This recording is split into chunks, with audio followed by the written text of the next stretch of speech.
कि इस वीडियो में हम जानेंगे कि हमारे जो मेहनत का पैसा है, कमाया हुआ पैसा है, उसको किस जगह पे सेविंग करके रखना चाहिए।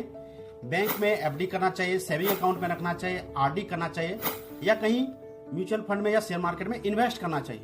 तो चलिए देखते हैं कि इसमें हमें ज्यादा प्रॉफिट हो सकता है। अगर आप अपने पैसे को नॉर्मल सेविंग अकाउंट में रखते हैं तो उसमें से आपको 3.50 से लेकर 4% के बीच तक का आपको इंटरेस्ट रेट मिलता है, जो कि एक बहुत कम होता है, जो इन्फ्लेशन को ही बीट नहीं कर पाता है। और इससे भी ऊपर होता है एफडी, फिक्स डिपॉजिट। अगर आप अपने पैसे को, अगर आपके पास पैसा इकट्ठा है तो आपने एफडी कर दिया है, तो उस एफडी से आपको एक साल के लिए 6.50% और एक साल से अगर ऊपर करते हो तो आपको 6.80% इंटरेस्ट रेट मिलता है, जो कि ये भी एक ऑन एन एवरेज है, लेकिन ठीक है अगर जोखिम नहीं लेना चाहते हो। और आरडी होता है रिक्यूरिंग डिपॉजिट। अगर आप एक रेगुलर इनकम वाले हो या कहीं से आपका पैसा आ रहा हो और आप चाह रहे हो कि मेरे अकाउंट से एवरी मंथ 10,000, 15,000, 20,000 जितना आपका कैपेसिटी है उतना डिपॉजिट होता जाए और वो धीरे धीरे इकट्ठा होता जाए, और वो जब जितने टाइम पीरियड के लिए अगर आप उसको करते हो तो 1 ईयर के लिए उसमें भी एफडी के इक्विवेलेंट ही इंटरेस्ट रेट है 6.50%, और अगर उससे ऊपर करते हो एक साल से ऊपर तो 6.80%। और ये इंटरेस्ट रेट अलग अलग बैंक में अलग अलग होता है। ये जो मैं बताया वो एसबीआई का था।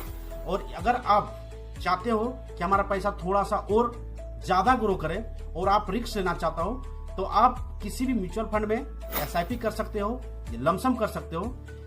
एसआईपी और लमसम में देखा गया है कि ऑन एन एवरेज 12% या 12% का इंटरेस्ट रेट मिला ही है और मिल ही जाता है। और मार्केट में ऐसा होता है कि म्यूचुअल फंड में आपका कोई इंटरेस्ट रेट फिक्स नहीं होता है, इसमें आपका ज्यादा भी हो सकता है और कम भी हो सकता है, और ये एक कंपाउंडिंग इंटरेस्ट के साथ बढ़ता है। तो कंपाउंडिंग में क्या होता है, आपका पैसा जल्दी डबल होने का बहुत ही ज्यादा चांस होता है।